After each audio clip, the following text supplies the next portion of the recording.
My name's Kiara. I'm 11 years old. This is where I live. This is my school.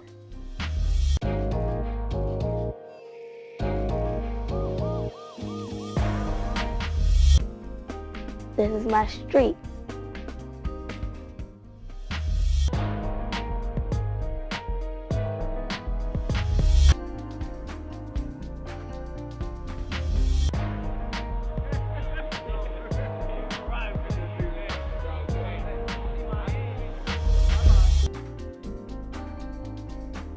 And this is my sanctuary.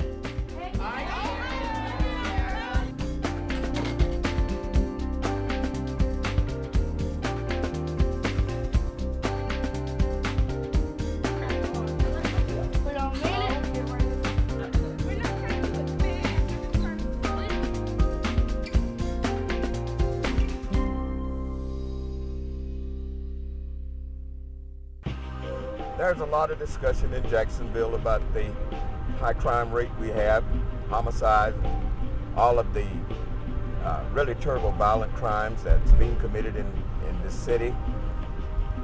And as I look at the stadium on my way to my center, and I ask myself,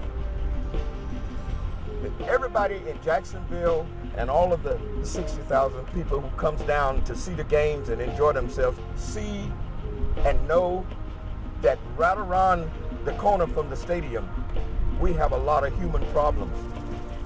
I saw firsthand young men selling drugs, 14, 15 years old, right at the corner of 3rd and Franklin, just Jason, where I was the pastor for 12 years. I decided I would do something about it. Ready? Hot! This is Pastor Moses Criswell, and this is what he's doing to help at-risk youth in Jacksonville. We have some wonderful kids. They just need somebody to give them attention, encouragement, and guidance. Franklin Street, there's so much apathy. There's so much hopelessness, and people feel like, no one really cares.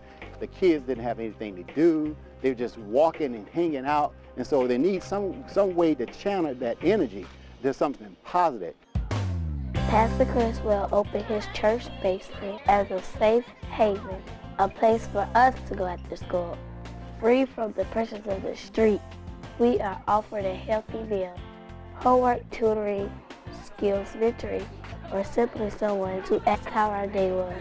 Triumph Community Center. This is where dozens of children spend their afternoons after school every day and all summer. They get a lot of nurturing here from the Criswells. Kids that aren't at the after-school program, they're either hanging around drug addicts or trying to become a drug dealer. There's a lot of trouble you could get into in this neighborhood. And they live there, they feel like this is my life and I live there and I see it every day, it's okay. But for somebody else who don't live in this neighborhood, when you come in through this neighborhood, you feel like, ooh, this is not good. There are plenty of bad guys out there and there are plenty of bad opportunities, but this is a place of opportunity, of good opportunity, where the children can get homework help, they can learn things like cooking and self-sufficiency. Basic needs, as in fried food, when they don't have anything to eat, they need a haircut. Pastor Chris was always willing to take them to the barbershop to get a haircut, soap, deodorant. We have all kind of stuff for the kids here. We teach them that they are somebody that's special. And when a kid or anybody realize that they are somebody special, then they start doing positive things. I have a brighter future now thanks to the program. My favorite part is the baking kitchen. It's the center of our program. Here, we learn to bake our own snacks. We mix and knead our own bread. We learn about baking and nutrition through hands-on lessons. The whole essence of the baking program and the cooking program with these kids is really bringing them back into something like a home base. Jesus said, I'm the bread of life. There isn't anything like it when you sit down with your brother and you break bread together. It makes us feel good to see what we've done with our own hands. Well, the fact that they could actually get their hands into the food, I think it's a very comforting feeling for them. And it tastes good too. My favorite thing is debate is pizza. I bake cookies, brownies, and cake here at the center. I share the pizza with my brothers and sisters. There's a lot of things you could do here to play and have fun. My favorite thing to do here is get on the computers. We get to play a lot of games and we make friends here. My favorite part is when we play games. My favorite part of the center is playing basketball with my friends. I'm good in basketball too. I'd be very sad if the program wasn't here because I wouldn't have anything to do that much in the summer. It's very hard to stay out of trouble when you're not at the center. When they get out of school, they walk in and they know they have a place to go. Triumph Community Center. And they know when they come here, they're going to be loved. I have a vision to take 200 kids off the streets. And I feel that if I can take 200 kids off the street, that will be 200 kids that we will not have to worry about.